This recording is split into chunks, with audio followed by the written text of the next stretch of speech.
So, this is Eric Joseph's personal true crime top 6 worth watching right now. So, American Murder, Gabby Petito. Very interesting story of a young girl who wants to start a YouTube channel about living in a van and basically traveling across the country with her boyfriend. She's 18 years old. She's 18 years old, and oh, man, she's born in like 1999. You know that. Why do her parents let her do this? Is my question. Yeah, that's a very good question. I think they thought that the guy that she was with really, really loved her, and they weren't exactly like, they're not a wealthy family. No. So, you know, if she goes and buys like a van for a couple $1,000s to go travel across the country, they're not thinking, you know, well, why don't you go to a nice college and get a good job, right? So I think that there's that, a little bit of that part to it. But yeah, so this young couple sets out on this big cross-country trip in their van, and they travel like 2,000 miles Right. from the East Coast all the way to, I think they end up somewhere in Utah at the furthest west point. And the thing that really gets me about this one is there is police body cam footage of the police pulling them over in, I want to say like Moab, Utah. Right.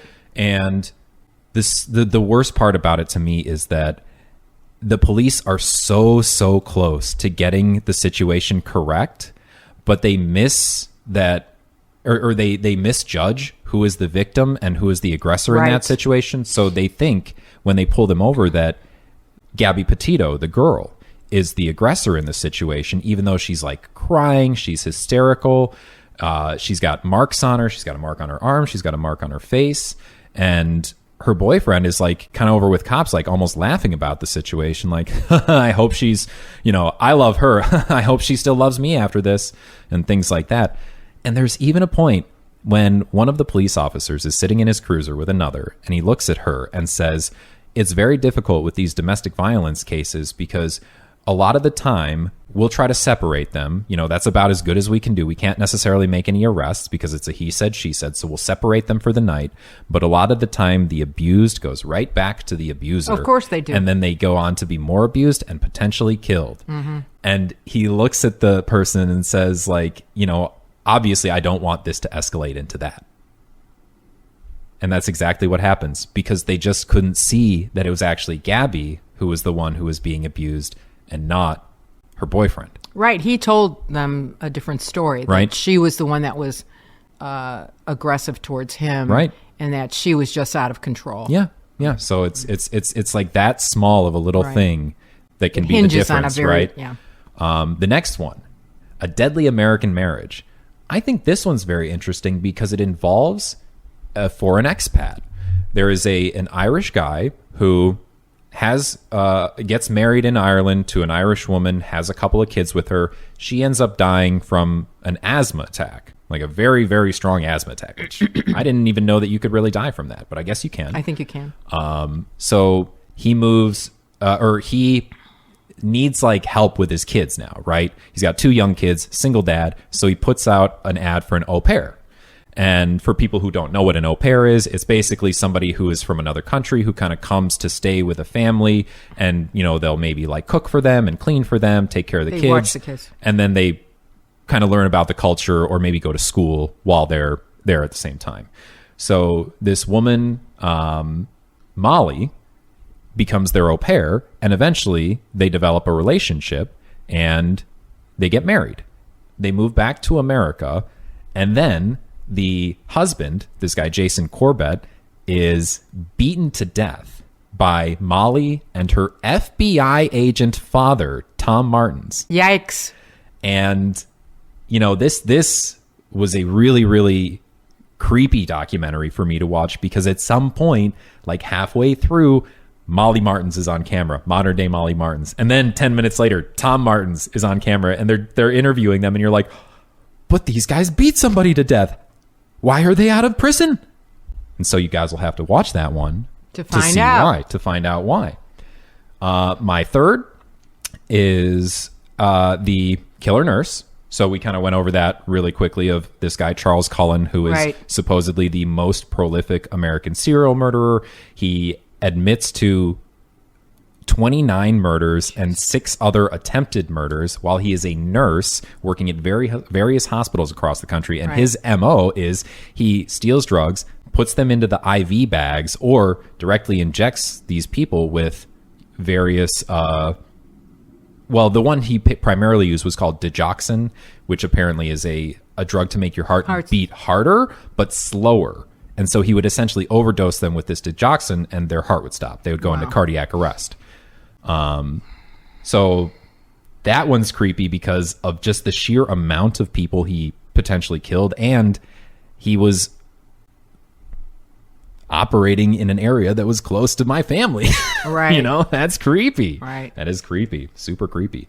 And I think the hospital administrations never were investigated, never were charged with anything. And one of the quotes by one of the hospital admins is absolutely horrifying to listen to him and is well worth the watch just to hear that one quote. Listeners, you should watch that one. Yep.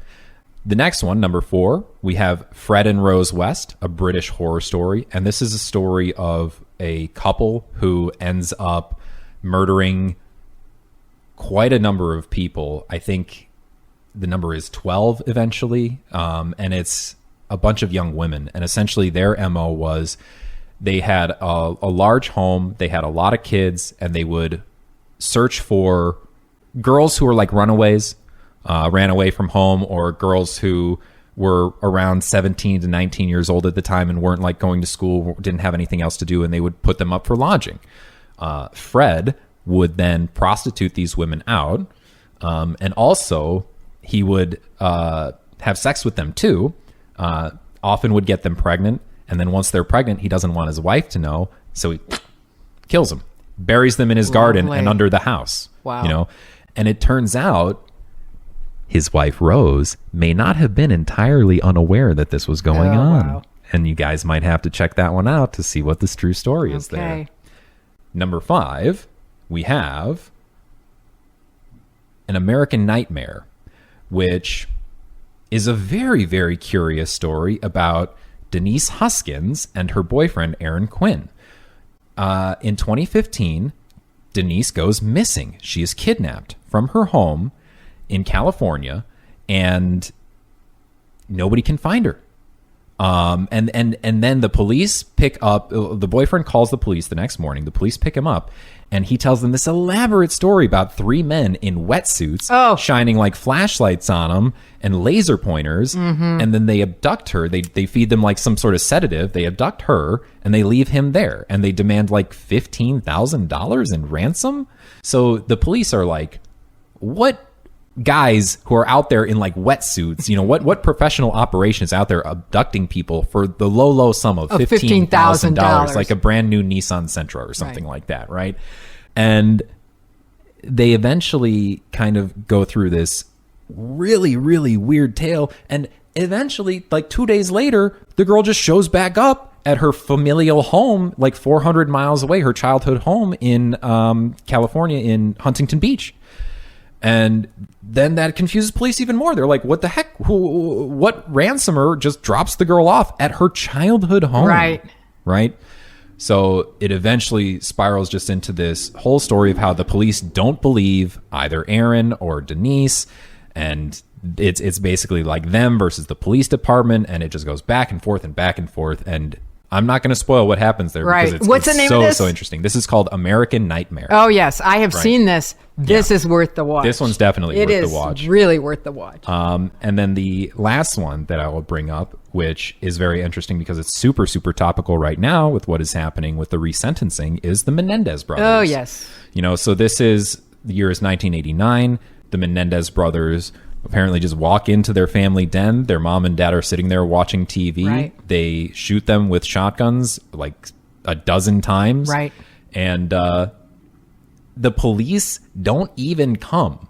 Like nobody reports that there's gunshots in the neighborhood because it's in Beverly Hills. Right. It's in like the most buttoned down LA neighborhood that exists out there, where all the movie stars and the music artists live, right? So, you know, the brothers like murder their parents. They leave. They try to create some sort of alibi. They come back, and then they're the ones that call the cops. And the cops don't even treat them as suspects right away. Right. Which is insane. Right. It's there's a lot of gross negligence that goes on in these true crime stories, which kind of is interesting to me. And that is pertinent right now because they're being resentenced. Exactly. Maybe not resentenced. We'll see. We'll see. Because now they're claiming that the parents were abusive. Right. Well, I think that was part of the claims the whole time, is that the parents were abusive. They had one trial where that information was allowed, which ended in a hung jury. Right. And then the next trial, that information was not allowed to be withheld. presented to be the jury, and that's when they got the life sentences in prison. Right. So I think they're both in active relationships now. So some that's lovely what I saw. women That's what I saw. love to be involved with incarcerated men. Yeah. Well, it's out there. Conjugal visits are a thing. Stranger things. But anyway, that's it for your me. list? That is my list. It's a good list. You guys, check those out. I think they are pretty good examples of good true crime docs. Go ahead and consume your true crime, but be careful. Very careful. You don't want to wind up as part of one. Bye.